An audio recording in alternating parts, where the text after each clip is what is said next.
지난주일에는 경기에서 승리하는 자가 명심해야 될 몇 가지 이런 말씀을 드렸습니다.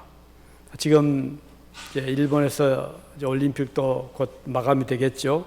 수많은 세계적인 선수들이 그동안 열심히 연습하고 그리고 단련했던 그런 실력들을 발휘해서 금메달을 따기도 하고 은메달을 따기도 하고 또 동메달을 따기도 하고 또 아쉽게 메달을 놓치기도 한 그런 올림픽 경기였습니다. 그렇지만 다 상을 받는 것은 아니었잖아요. 지난주일에 드린 말씀 중에 좋은 경기를 하기 위해서는 도달해야 될 목표를 바로 알고 달려가야 된다. 목표를 분명히 설정하지 않은 것과 또 절제하며 달려가야 된다. 목이 말라도 참아야 되고 힘들어도 참아야 되고 절제를 해야 된다. 그리고 마지막은 자신을 쳐서 끝까지 골 지점까지 갈 때까지 자기를 쳐서 복종시키며 나가야 된다. 이런 것을 말씀드리면서 이것은 바로 우리의 삶이 그와 같은 것이다. 우리의 믿음의 경기, 일생의 삶도 운동 경기자처럼 마지막 우리가 골, 천국을 향해서 가는데 우리 앞에 여러 가지 어려움이 있지만 잘 우리가 절제하며 목표를 분명히 하고 열심히 내 자신을 쳐서 복종시키며 달려갈 때 우리 주님으로부터 칭찬과 상급을 받게 될 것이라는 말씀을 드렸습니다. 이 세 가지는 오늘 우리의 인생의 경기장에서도 적용되는 원리이기도 합니다. 우리 모두 각자 이 삶의 경기장에서 우승하는 자들이 되기를 바라는 것입니다. 오늘은 복이 있는 사람에 대해서 말씀을 드리겠습니다. 이 말씀은 예수님께서 제자들에게 하신 말씀이고 이 말씀하신 장소는 예루살렘 성이었죠. 때는 예수님이 예루살렘에 올라가셨던 마지막 유월절 바로 명절 때였습니다. 그러니까 주님이 체포되기 직전 마지막 유월절을 맞이해서 예루살렘 올라가셔서 제자들과 함께 거할 동안에 이 말씀을 하신 것입니다. 대화의 주제, 소재는 종과 주인의 관계에 관한 말씀이죠. 주인이 종들을 모아서 이제 각각 일을 맡기고 주인이 얼마 동안 이제 집을 떠납니다.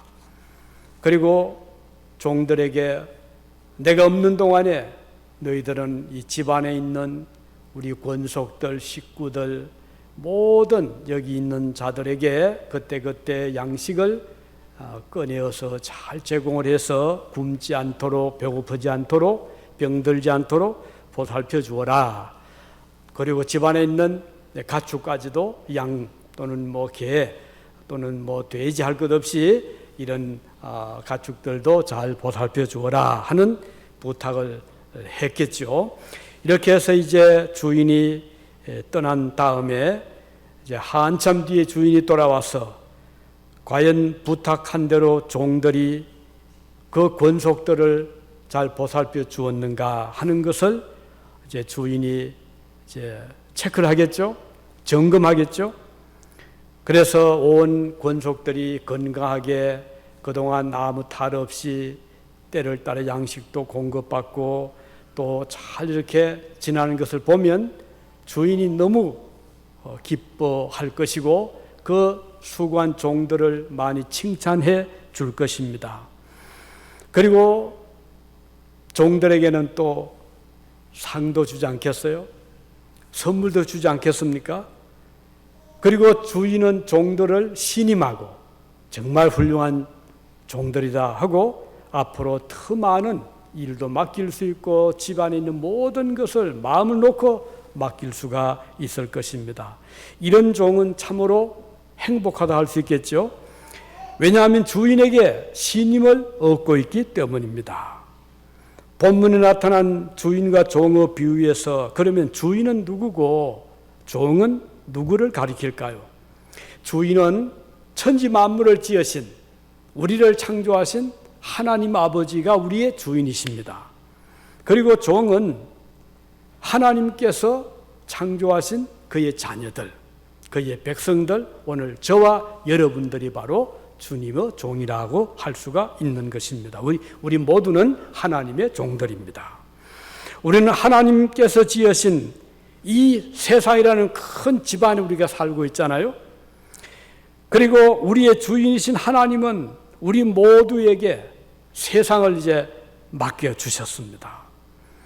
우리는 하나님 백성인 동시에 그의 종들이고, 그리고 이 세상은 우리가 활동하는 활동의 무대이고, 그리고 그 기간은 우리가 살아있는 태어나서부터 세상을 떠날 때까지 하나님께서 우리에게 이 모든 것을 맡겨 주신 것입니다. 그래서 하나님께서 맡겨주신 이 모든 것들을 그의 종들인 우리들은 관리할 책임을 맡게 되었죠. 우리가 주인은 아니지만 하나님께서 일시동안 맡겨주셨어요. 그래서 우리는 맡은 것을 잘 관리하는 그런 책임을 우리가 지고 있는 것이죠. 우리가 이 세상에 살 동안에 하나님께서 맡겨주신 이 모든 것을 우리가 어떻게 관리하는가에 따라서 삶이 성공적이 될 수가 있고 또 뜻깊은 삶이 될 수가 있을 것입니다. 하나님께서 우리들에게 이 권리를 주셨어요. 그리고 우리들에게 하나님께서 지으신 것들을 각각 우리 각 개인에게 맡겨주신 것이죠. 그런데 하나님 맡기신 이 소유물 가운데는 공동으로 사용하는 물건도 있고 또 각 개인에게 주신 것도 있잖아요. 그럼 공동으로 사용할 수 있는 것이 무엇일까요? 가령 공기, 우리가 같이 공동으로 사용합니다. 물, 또 시간, 다 같이 쓰고 있잖아요. 그리고 하늘의 태양, 이 모든 것들은 일월성신, 공동으로 우리에게 주신 것들입니다. 그리고 또 개별적으로 우리에게 맡기신 것이 있잖아요. 가령 각 사람이 주신 재능, 어떤 사람은 과학의 재능, 어떤 사람은 예술의 재능, 어떤 사람은 또 특별한 어떤 분야에 뛰어난 두각이 있는 그런 재능들을 하나님께서 각각에 주셨고, 또 건강도 각각 좀 다르잖아요. 하나님께서 어떤 사람이 아주 강건한 그런 몸을 주시기도 하고 정신력이 강하기도 하고 이런 여러 가지 은사를 하나님이 우리 모두에게 나누어 주셨습니다. 그리고 물질, 재산도 개인에게 각각 주신 것이 아니겠습니까? 어떤 사람은 좀 더 많이 가지게 하시고 어떤 사람은 상대적으로 좀 적게 가지기도 하셨습니다. 그리고 우리가 받은 이 모든 그 은사, 재능, 소유는 우리가 태어날 때 이미 받고 태어나기도 하고 또 일생을 살면서 하나님께서 주시기도 하잖아요. 태어나면서부터 같이 받은 것은 생명이라든가 건강이라든가 또는 우리가 태어나서 호흡을 하면서 그때부터 우리가 이제 혜택 받는 것이 산소의 공급 아니겠어요? 이렇게 공기를 마신다거나 또 어머니로부터 영양을 보급받는 것도 우리가 다 받은 혜택이라고 볼 수가 있는 것입니다. 낮과 밤도 그렇잖아요. 하나님이 꼭 같이 낮 그리고 밤 하루 24시간 주신 것이죠. 이렇게 하나님은 아주 공평하게 이 모든 것들을 우리 각인들에게 나누어 주셨습니다.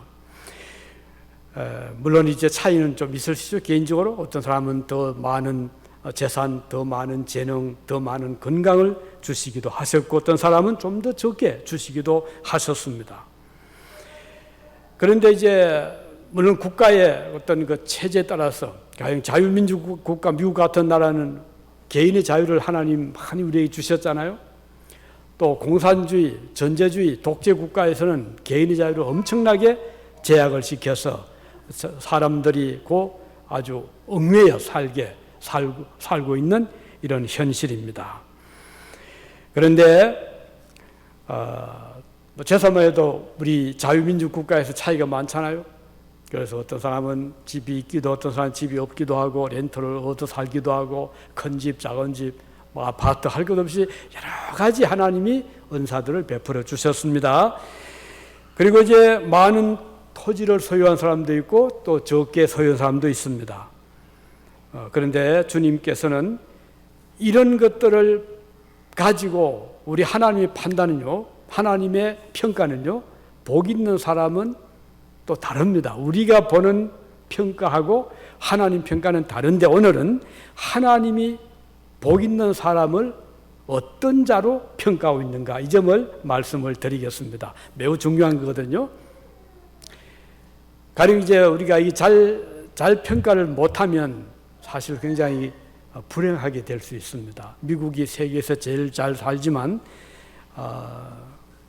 미국의 가장 목숨을 잃는 죽임을 당하는 원인이 두 번째 큰 이유 뭔가 보았더니요, 암도 아니고요. 요즘은 코로나 특별히 요거는 때지만 전체적으로 보면 미국에서 사람들이 가장 많이 죽는 두 번째 이유는 자살이랍니다. 엄청나잖아요. 그러니까 이건 굉장히 불행한 거예요. 우리는 이런 것을 생각하면서 뭔가 이 잘못된 생각, 평가를 하고 있기 때문에 이렇게 잘 사는 국가에서 먹을 것도 있고 또 자유롭고 이런 나라에서 무엇이 그를 그렇게 고통스럽게 했기에 스스로 목숨을 그렇게 던지고 마는가 생각하면 우리가 여러 가지로 깊이 우리의 삶을 되돌아보고 또 하나님의 평가가 어떤 것인가를 생각할 필요가 있는 것입니다. 하나님께서 복 있는 자라고 평가를 하실 때 어떤 사람이 복이 있는가? 이 점은 매우 우리가 신중히 생각할 필요가 있습니다. 한 세 가지를 오늘 말씀드리겠습니다. 첫째는 복 있는, 하나님 평가는 복 있는 사람. 첫째는요, 우리는 하나님께서 특별히 세워주신 하나님의 종이라는 사실을 바로 알 때 복 있는 사람이 되는 것입니다. 그러니까 우리가 이 세상에 올 때 우연히 왔다고 그렇게 믿는 것이 아니고요. 또 이 세상에 우리가 오게 된 것은 가령 윤회설 했잖아요. 전에 동물로 태어났던 인간으로 태어났던 죽었다가 또 윤회 다시 태어났다, 그런 윤회설을 믿는 사람도 있고 운명으로 오게 됐다. 그런데 우리 하나님께서 우리에게 주신 교훈은 오늘 여러분과 제가 이 세상에 오게 된 것은 하나님께서 보내신 종들로 왔다는 것입니다. 그럼 나는 누구인가? 우리 자신을 향해 물을 때 이 대답에 대한 질문을 우리가 답을 어떻게 할 수 있을까요? 가령 직장의 상사가 자네는 누군가 물으면 뭐라고 답하죠? 예, 저는 어느 부서, 어느 과에 누굽니다. 이렇게 답할 수 있겠죠? 만일 학교에서 선생님이 학생을 보고 너는 몇 학년이고 누구냐 물으면 예, 저는 3학년 일반에 누굽니다. 할 수 있겠죠? 또 만일에 우리가 이제 이민국 미국에 들어오던 한국에 나가도 이민국 직원을 만났을 때는 국적을 말할 수 있겠죠? 예, 저는 대한민국 국민입니다. 또는 미국 시민입니다. 할 수 있겠죠? 그러나 당신 누구십니까? 이렇게 물을 때 하나님 앞에서 대답을 한다고 하면 뭐라고 답할 수 있을까요? 하나님께서 우리를 보고 당신은 누구십니까? 물으면 뭐라고 답을 할 수 있겠죠? 이거 하나님 다 아실 거 아니에요. 그러면 우리가 예, 한국 사람이다, 이 사람입니다 하기도 그렇고, 또는 어느 학교 몇 학년 몇 반 그걸 말하기도 그렇고, 어느 직장이 무슨 과, 무슨 부서, 그것도 말하기 그렇고. 하나님께서 아담과 하와를 창조하신 다음에 하나님이 그들을 딱 지명해서 부를 때 아담이라고 불렀거든요. 하나님이 처음으로 그 흙으로 사람 모양을 빚어서 지으신 다음에 너는 아담이라 이렇게 불렀어요. 아담이란 뜻이 뭔가요? 아담이란 뜻은 그 아담이란 말, 히브리어 그 아담이란 말을 그 뜻을 보았더니요, 사람이란 뜻입니다. 아담이란 말은 사람이란 말이에요. 하나님께서 사람을 지었어요. 아담은 사람입니다. 그런데 이 아담은 그래 고유명사가 아니죠. 그 아담에게 하나님께서 에덴 동산을 맡겼습니다.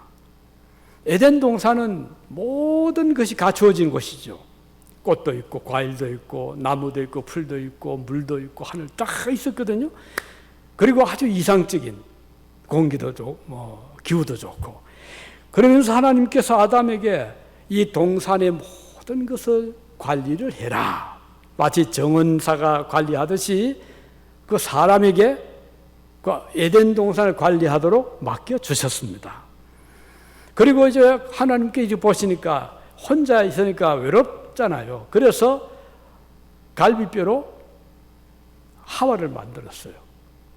그래서 아담과 하와를 하나님이 지어주시고, 그리고 자녀가 태어나게 하고, 그리고 그 이제 하나님 지으신 동산을 관리하게 하신 것입니다. 자, 그런데 아담은 아들들을 이제 낳은다 이름을 이제 주었죠. 가인, 아벨, 셋 이름을 이제 주었습니다. 그런데 이들 인간들이 이제 이 하나님 지으신 에덴 동산에 살면서 그들이 해야 될 일은 뭔가요? 하나님의 그 맡겨주신 그 과업이죠. 그 사명을 잘 하는 것인데, 그 이제 관리하고 보살피고, 그러면서 중요한 것은 하나님께서 주신 계명을 존중하는 것입니다. 하나님 주신 그 계명을 지키는 것이에요. 여러분, 부모님을 존중하는 제일 구체적인 방법이 뭘까요? 부모님에게 좋은 옷을 해드리는 것도 좋은 방법일 수가 있겠죠. 맛있는 음식, 좋아하시는 음식. 그러나 제일 부모로서 바라는 것이 공통적으로 있다면은 자녀들이 부모의 그 뜻을 잘 따르는 것이 아니겠습니까? 부모의 뜻이 있잖아요. 자녀를 향한 바람이 있잖아요. 그래서 성실하게 살고 사람들에게 존경을 받는, 그리고 어디 가도 인정을 받는 훌륭한 부모의 이름에 아주 칭찬을 돌릴 수 있는 그런 자녀가 되기를 부모님들이 다 바라지 않겠습니까? 아무리 다른 거 열심히 잘해줘도 부모의 뜻을 무시한다거나 거스린다거나 부모가 꼭 지키려 한 것을 그냥 무시한다면 그 부모의 마음이 기쁠 수가 없겠죠. 하나님께서 오늘 여러분과 저를 이 땅에 창조하신 다음에 하나님이 주신 가장 중요한 하나의 그 부탁이 있습니다. 그것은 계명을 지켜라, 하나님의 말씀을 지켜라 하는 것입니다. 근데 그게 뭔가 하니? 동산에 있는 모든 과일들은 마음대로 먹어도 좋은데 선악을 알게 하는 동산 중앙의 과일만은 먹지 말아라. 여기 하나님의 계명이었어요. 그런데 아담과 하와가 그걸 그만 어겼잖아요. 어긴 그 이유가 또 있어요. 뭔가 하니? 하나님처럼 되려고 했거든요. 하나님처럼 되려고, 눈이 밝아지고 하나님처럼 되고, 그렇게 하려고 그 과일을 따먹은 것입니다. 그럼 우리 하나님께서 얼마나 마음이 충격이 컸겠습니까? 자, 여기에서 우리는 하나님의 종으로서 그들이 해야 될 일을 하지 못한 것은 하나님의 계명을 지키지 못한 것이다. 그러니까 복에서 그만 어떻게 됐어요? 다 복을 잃어버리고 말았죠. 그러니까 에덴 동산에 쫓겨났습니다. 그 다음은 죽음을 맞이하게 되었어요. 그러니까 집안에 살인이 일어났잖아요. 형제가 형제를 죽인 살인 사건, 아담도 나이 들어 죽고 930세 죽었죠. 죽고 하와도 죽고. 자, 하나님의 계명을 어김으로 하나님의 종으로서 자리를 지키지 못함으로 복을 잃어버리고 말았습니다.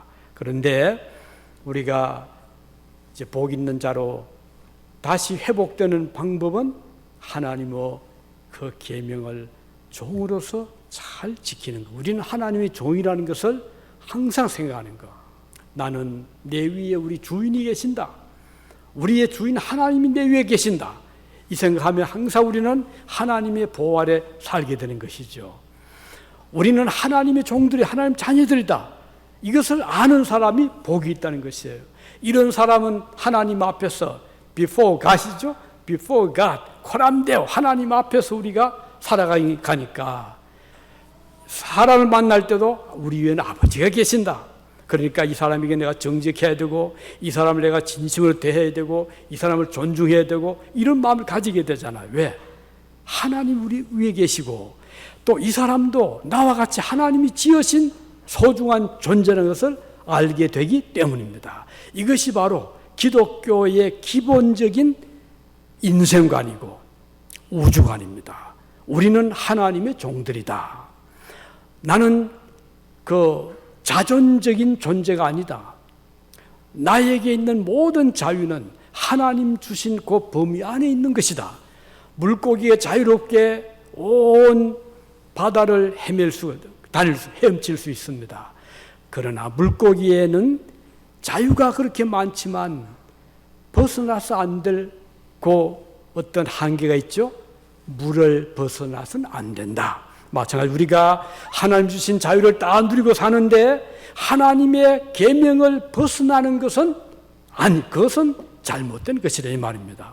오늘 복 있는 자는 나는 오늘 저와 여러분은 하나님의 종들이다. 이 사실을 분명히 알고 살아가면 얼마나 복된 삶이 전개되는지 모릅니다. 자, 우리가 오늘 이 코로나 사태로 다들 두려워하는데 솔직히 그리스도인들은 하나님의 보호를 믿는 자들이잖아요. 아무리 그 바이러스가 변종이 되고 델타 플러스 별것이 다 나와도 하나님의 통제 아래 있다. 저 바이러스 하나님의 지은 피조물 불과한 것이다. 이거 생각하면 우리는 마음이 든든하고 두려움이 사라지게 되는 것이죠. 오늘 여러분과 저는 하나님의 가장 사랑받는 종들이다. 그 바이러스는 아무것도 아니에요. 우리는 하나님의 종들이라는 것이. 이것을 바로 알 때 복 있는 자다. 두 번째는 오늘 본문에 보면 충성되고 지혜 있는 자가 복이 있다 그랬어요. 자, 첫째는 나는 하나님의 종이다. 하나님의 자녀다. 이것을 바로 아는 그 어떤 관점이죠.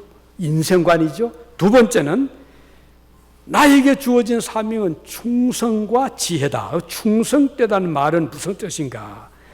이 충성,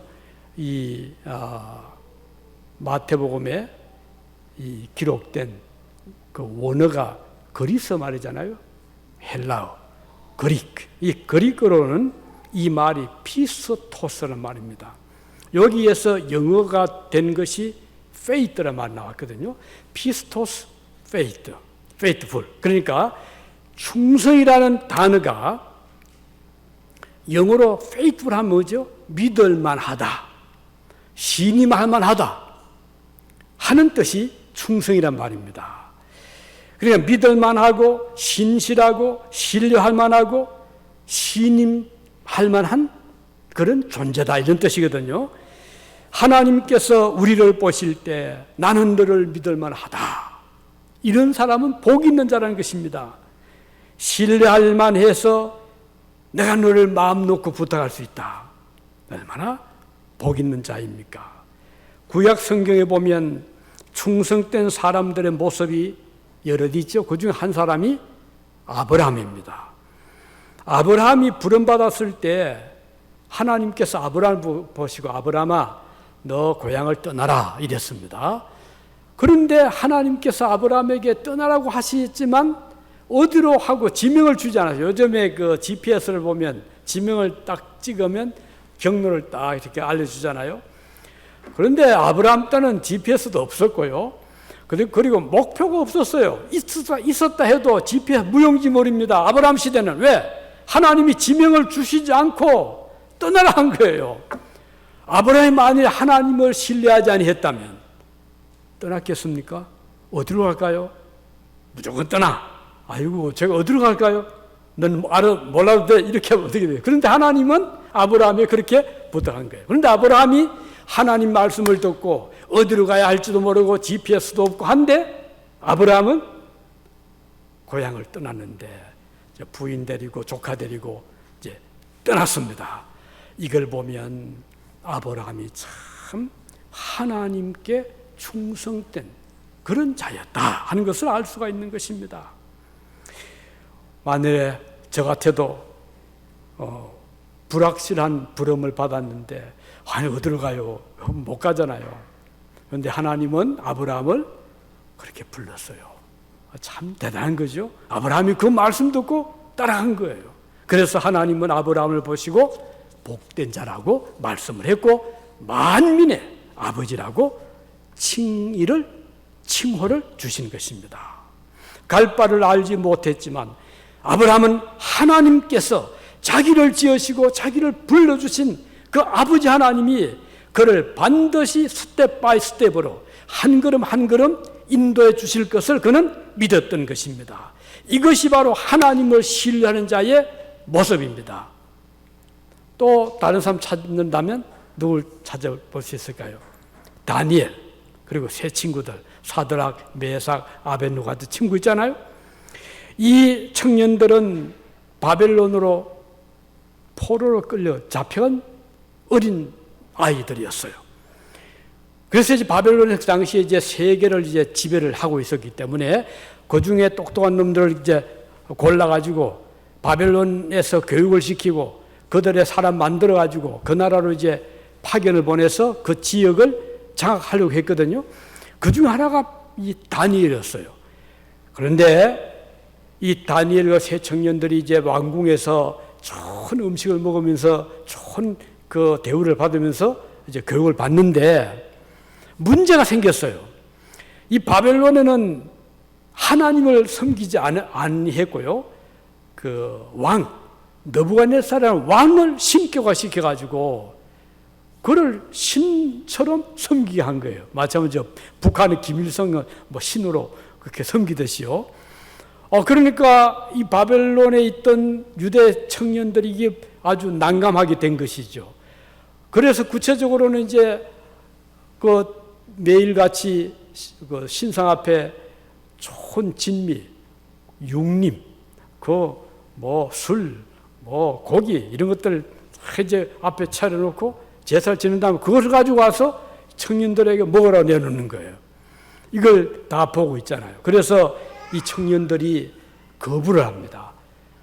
그 고기를 가져오고 그들을 이제 그 보살피는 자를 보고 아이고 우리는요 하나님 믿는 자들이기 때문에 우상 앞에 차려놓은 제물을 우리는 먹을 수 없습니다. 이렇게 이제 거부를 하네요. 그러니까 그 관리인이 뭐라고 했겠어요? 그 신하가 그렇지만 이거 안 먹으면 내가 죽는다. 그러면 나만 죽는 게 아니라 너도 죽을 테니 먹어야 된다. 그래도 안 먹는 거예요. 그러면서 이제 결국은 어떻게 되는 거 아니? 그리고 이제 뒤에 이제 열흘 동안 뭐 이렇게 테스트해서 얼굴이 탁 좋아지니까 넘어갔거든요. 근데 또 온 시험용관이 우상 앞에 절을 해라 이거예요. 이제 신상 앞에 그 느부갓네살 왕의 신상을 만들어 놨는데 그 앞에 절을 해야 된다. 이거 안 하면 이제는 체포를 해가지고 이제는 불 속에 사자굴 속에 던져 넣는 거예요. 이 청년들이 또 시를 받게 되었죠. 그런데 청인들이 뭐라고 했죠? 이렇게 말합니다. 왕이여, 다니엘 3장 17절 18절입니다. 왕이여, 우리가 섬기는 하나님이 계시다면 우리를 맹렬히 타는 풀무불 가운데서 능히 건져내시겠고 왕의 손에서도 건져내시리이다. 그렇게 하지 아니하실지라도 왕이여, 우리가 왕의 신들을 섬기지도 아니하고 왕이 세우신 금신상에게 절하지도 아니할 줄을 아옵소서. 아주 단호하게 우리는 신상 앞에 절하지 않습니다 라고 거절을 합니다. 여기 보면 첫째는 우리는 왕의 신상 앞에 절을 할 수 없습니다. 그 이유는 우리 하나님을 섬기기 때문입니다. 두 번째는 만일에 우리를 죽이려고 한다면 하나님이 건져주실 것입니다. 세 번째는 우리를 하나님이 건지시지 않더라도 우리는 신상 앞에 절하지 않겠습니다. 이런 대답을 한 거예요. 그러하지 아니하실지라도 우리를 건져내지 않더라도 왕 앞에 절하지 않겠습니다. 대단한 그 충성이죠. 이게 바로 하나님 백성들의 모습입니다. 하나님 종들의 모습은 이렇게 충성된 페이트풀한 피스토스한 이런 모습인 것이죠. 결과 어떻게 됐죠? 하나님께서 그들을 건져주셨습니다. 자, 오늘 복 있는 사람 누군가 하나님을 믿되 신실하게 페이트풀하게 믿을만하게 하나님 보실 때 야, 나는 늘 믿을만하다 이런 자세로 믿을 때 하나님 앞에 복 있는 자가 된다 이 말입니다. 여러분 가령 여러분의 가까운 친구 중에 친구들 중에 이렇게 생각하면 친구들이 떠오르잖아요. 그럼 그 친구의 말은 확실하다. 그 친구라면 나는 절대로 믿는다. 그 친구 얼마나 복된 친구입니까? 근데 어떤 사람은 그렇지 못할 수가 있잖아요. 아, 그 사람 나 믿을 수가 없어. 이건 참 그렇잖아요. 그래서 오늘 저와 여러분들이 복된 자가 되는 중요한 하나의 그 기준은 하나님이 나를 보실 때, 여러분을 보실 때 믿을만 하다라고 보시는가. 이것이 중요한 하나님 앞에 복 있는 자의 모습이라는 것입니다. 마지막 세 번째, 어떤 자가 복 있는 사람일까요? 그 집, 맡겨준 그 집 사람들에게 때를 따라서 양식을 잘 공급해 주는 사람. 이게 무슨 뜻이죠? 오늘 이 우주, 코스모스, 이 유니버스, 이 우주는 하나님이 지으신 큰 집입니다. 이 우주 안에, 이 땅, 지구 위에 오늘날 수십억의 사람들이 살고 있습니다. 그 중에 여러분과 저도 일원들입니다. 그러면 우리는 하나님의 우주라는 큰 집에 살고 있는 이 집에 하나님의 종들입니다. 하나님의 종들은 저와 여러분에게 하나님께서 맡겨주신 일이 뭔가니 이 집 사람들에게 때를 따라 양식을 공급해 주어라 이 말입니다. 아니 제가 어떻게 이 많은 사람 다 먹여 살립니까? 그 뜻은 아니고요. 내 이웃을 내 몸처럼 사랑해라 그 뜻입니다. 그러니까 이것이 하나님께서 우리에게 맡겨주신 중요한 사명인데 이것은 대단히 귀한 일입니다. 복 있는 자의 모습이에요. 아무나 일을 못합니다. 자, 내가 살고 있는 가장 가까운 이웃이 누구죠? 가족이 아니겠어요? 우리 집안에 있는 부모님도 또 자녀도 형제도 남편과 아내도 가까운 우리의 이웃입니다. 또 가족을 떠나서 바로 옆에 있는 사람들 다 이웃들입니다. 앞집, 뒷집, 아파트 같은 층에 맞은편의 집 또는 위층 아래서 다 우리 이웃입니다. 이들이 우리가 보살펴야 될 대상이라는 것입니다. 아니 저는 그 사람 누군지 모르는데요. 아파트 같은 동이자 저는 모릅니다. 몰라도 하나님의 지으신 자녀들이잖아요. 같은 집에 살고 우주한 집에 같이 살고 있잖아요. 그러니까 그들은 우리의 이웃이 될 수 있는 거예요. 어떤 날 물었죠. 제자들이 아니 우리 이웃이 누구죠? 했을 때 주님이 주신 말씀이 여리고의 예루살렘에서 여리고로 내려가다가 강도를 만난 사람을 말씀하십니다. 강도를 만나면 그만 죽게 되었어요. 길 옆에 버리고 강도들이 다 빼앗고 옷도 벗게 다 빼앗아 가버렸습니다.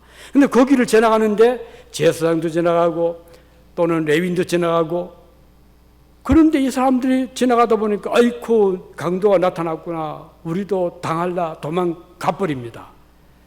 그런데 그 중에 한 사람은 나귀를 세우고 그 강도한 사람을 부축에 보니까 살아있거든요. 목숨 붙어 있어요. 그 부축에서 나귀에 태워서 주막집까지 가서 그 주막집에다가 눕혀놓고 그 미염을 떠먹이고 이불을 덮어주면서 보살핍니다. 그러면서 주님이 하신 말씀은 누가 참 이웃이냐 그랬어요. 레위인 아닙니다. 제사장 아닙니다.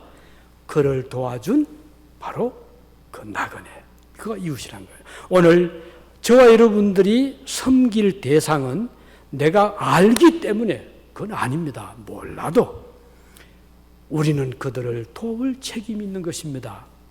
어저께 우리 교우 중에 한 분이 이런 간증을 해 주었어요. 저는 그걸 들으면서 생각을 많이 했어요. 홈디포에 갔답니다. 물건을 샀대요. 뭐 돌도 사고 근데 엄청나게 무거워서 이게 카드가 안 밀 정도로. 그래서 이제 그 계산을 하고 그 직원을 보고 좀 차의 시도에 도와주세요. 대답하고 사람을 보내지 않는 거예요. 지금 계속 기다리는, 날은 더운데 기다리고 있는데 어떤 분이 전혀 모르는 사람, 미국 부부가 그분을 보더니 좀 도와드릴까요? May I help you? 이러는 거예요. 그래서 미안하잖아요. 직원도 아니고 그 쭈쭈하고 있으니까 도와드리겠다고. 아니 제 차가 저기 있는데 괜찮다고. 그 한 번도 안 만난 사람, 이름도 모르는 사람, 미국 사람이 이분을 위해서 큰 무거운 거를 끌고 와서 그걸 전부 다 실어주고 떠났답니다. 그래서 이 교우가 차에 타고 오면서 그렇게 기도를 했답니다. 하나님, 그분에게 축복해 주십시오. 이게 이웃이 아니겠어요? 내가 아니까 도와주는 건 불신자도 할 수 있어요. 내가 모르는 사람, 나와 상관이 없는 사람이지만 그도 하나님이 지으신 자녀고 나의 이웃이 될 수 있다는 것이 성경의 교훈입니다. 이런 자를 도와주는 자가 복이 있다 이거였어요. 오늘 우리 주변에는 우리의 손길을 필요한 자들이 많이 있잖아요. 우리 그들을 도울 수 있는 길이 뭔가?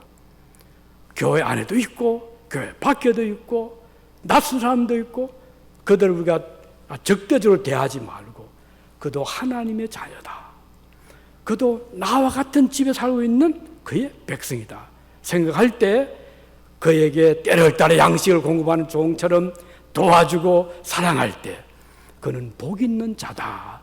그 복이 어디서 나타나죠?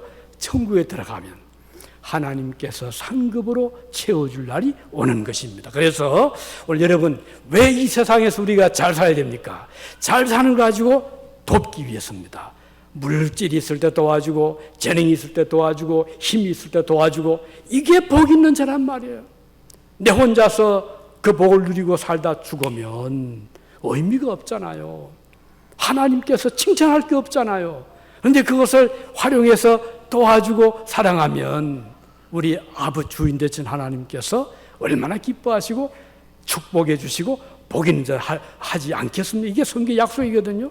그래서 오늘 저 여러분은 그날이 옵니다. 언제요? 주님 앞에 설 날이 옵니다. 언제요? 우리가 세상을 떠날 때, 아니면 주님이 재림하실 때, 그때 주님 앞에 서서 우리가 받을 칭찬이 뭔가 생각해 보시기를 바라는 것입니다. 기도하시겠습니다.